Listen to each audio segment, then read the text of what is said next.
Here's another quick take from the Real Estate Law podcast. My name is Jason Muth, and last year we interviewed an awesome guest out of Philadelphia by the name of Steve Buzogany.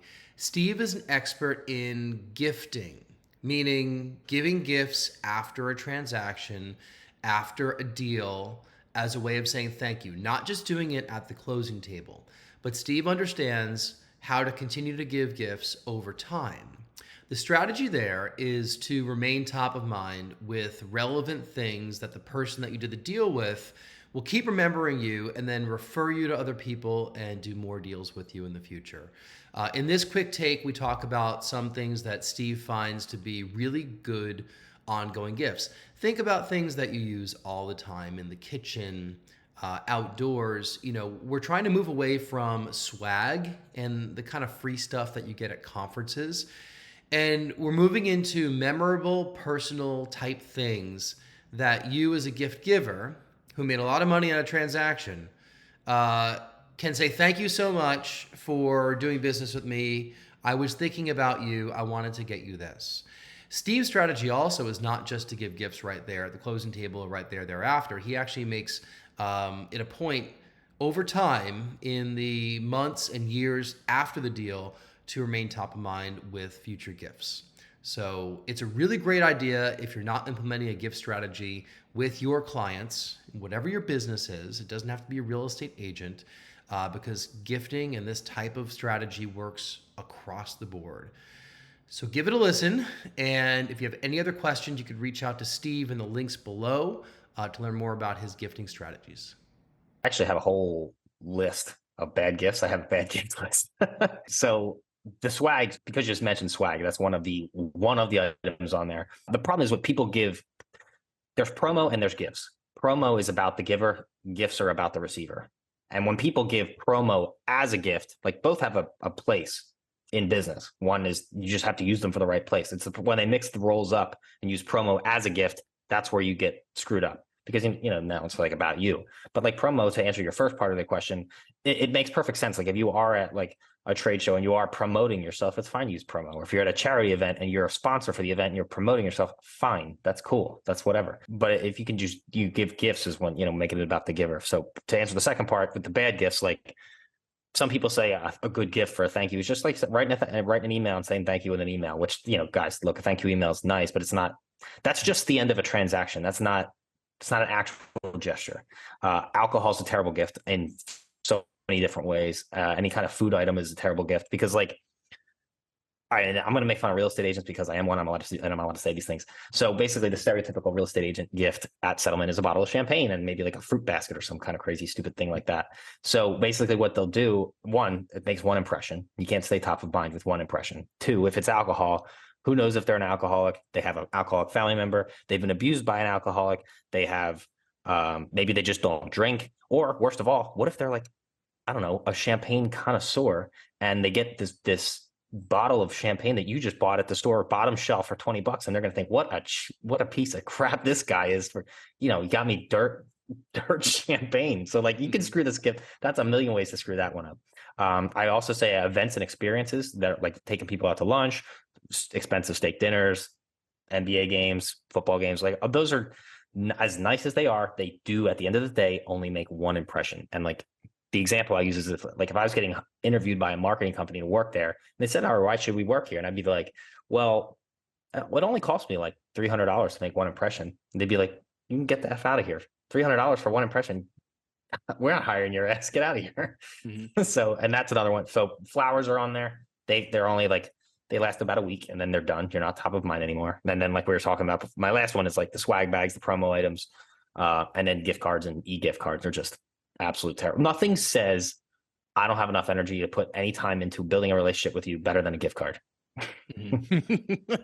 Well, it's like the holidays also, like, when you don't know what to get somebody or you forgot a gift, you get a gift card at the grocery store on the way to the party and then you just give them that gift card. It's like, yeah, December's off limits too. That's the other thing. So because you're trying to stand out, you don't give gifts when everyone else gives gifts. So eliminate that. Steve, you're kind of completely blowing my mind right now because I can't think of any gifts to give. Like, what do you give? Puppies or kittens? No. I mean, I actually have 6 criteria that I use for what a good gift should have. And basically, I'll go really quick through those. The first is the focus. The focus of the gift has to be on the give or on the receiver, not the giver. So it's not promo. Second, it's got to be a high quality item that actually just that won't break or deteriorate or be consumed. It's got to be personalized to the recipient. So something that you could maybe get it engraved with their name on it. Get it in their favorite color, whatever it is. It's got to have deep emotional impact. So obviously, what was it, Zig Ziglar, who people buy emotionally, justify logically. So you got to connect with the emotions. And then 5, it's got to have staying power. So if it stays, it's got to be able to be seen or used regularly so that they think of you. And it's got to build a connection. So it's got to be delivered with like a handwritten note or like a video text or something like that. So people know it's like actually from you and it's actually designated just for them. And it's not just some generic thing. So to give you an example, Cutco is a great item for this. Like I used to give my clients, scissors. I would give them all a pair of scissors with their last names engraved on the scissors. And people love that. And they thought that was fantastic because it's personalized to them. It's high quality. It's got a lifetime warranty. It goes with the house. They use it all the time. It's a very high quality item. I have scissors that are from Cutco and they're the best scissors I have. I've had them for like 8 years. That's one example. I bought them instead of champagne at settlement. I would give them a watercolor painting of their house. Again, they can hang it up. They see it every time they walk by. I used to get them cutting boards, but it wasn't about me. It wouldn't have like Keller Williams or Remax inscribed on it. It would actually have the monogram of their last name. Then it would have their actual last name written underneath of it. Then it would have the address of the house they just bought. And then the date of the house, the date they bought the house. And it was a big 18-inch by 24-inch piece of wood. I mean, it was massive. And so many people would tell me afterwards, like, Steve, this is the greatest housewarming gift ever. And I'm not going to use this. It's too beautiful. Like, I'm going to hang it up. Like, and it would be like this big centerpiece in their kitchen. And they would think of me subconsciously or consciously every time they walk by that thing in their kitchen, which was probably like 18 to 20 times a day. So that's think about that. That might be like 50 to $100 for a cutting board. One, you just made a 4 or 5 figure commission. You can afford a $50 to $100 cutting board. Second, that's a gift that keeps on giving. I'm making an impression 20 times a day, every day forever. Versus, a bottle of champagne. We call that actually a fart in the wind gift, because it's just one impression and gone. So yeah.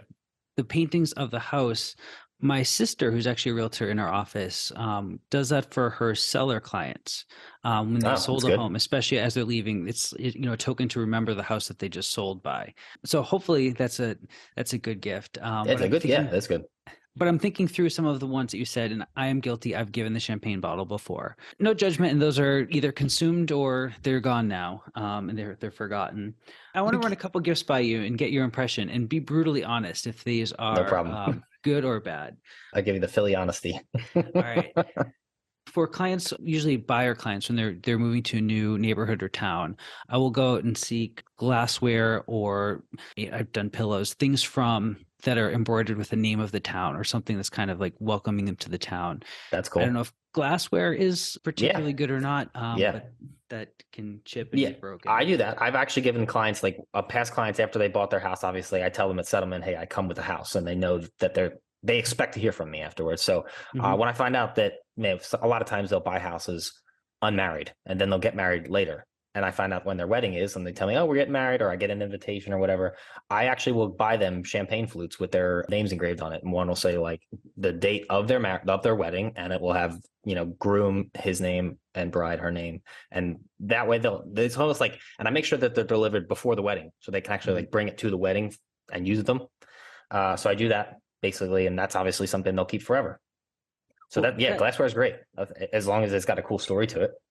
I mean, that actually raises a good question here, and something that I haven't considered. A lot of realtors like myself give the gift at the time of settlement or just around the settlement, and that's often kind of the end of the story. There may be some minor follow-up, but what you're suggesting is actually take your gift giving budget and stretch it out over the course of at least a year. And as you say, that makes a ton of sense to kind of use it to continue the relationship down the line. Is that the timeline you use, or how do you space out the gifts? What are some good strategies for when you give the gifts to the clients? When is basically anytime they're least expecting it. So not December, and then basically any other random day. So like today, April 6th, would be a really random day to get a gift. So you could do that. And then, so like pick random days during the year when people aren't expecting gifts. And when it shows up with a handwritten note from you, personalized to them, it's like, wow, this is really cool. Like the middle of July would be another random time, or I don't know, October 14th, some obscure date that no one's expecting it. That's the best time. And then use those, and then split it out. So it depends on the commission size too. Like if it's $1 million client, like, and it's usually like a $20,000 commission, it's like, all right, maybe we stretch this out, maybe make these gifts higher quality, whatever else you can do. I mean, maybe make it 2 years, 3 years, but I try to stay and then do client parties too. Like, I mean, I do all that stuff just to keep in touch with people. It's just, you just want to make sure that you're staying top of mind. All right, there's another quick take with the Real Estate Law Podcast. For the full episode, go to YouTube or Spotify or iTunes or wherever you heard or listened to that quick take. We also have all of our episodes posted at realestatelawpodcast.com. So on behalf of Rory Gill, I'm Jason Muth, one of your hosts, and we thank you for listening.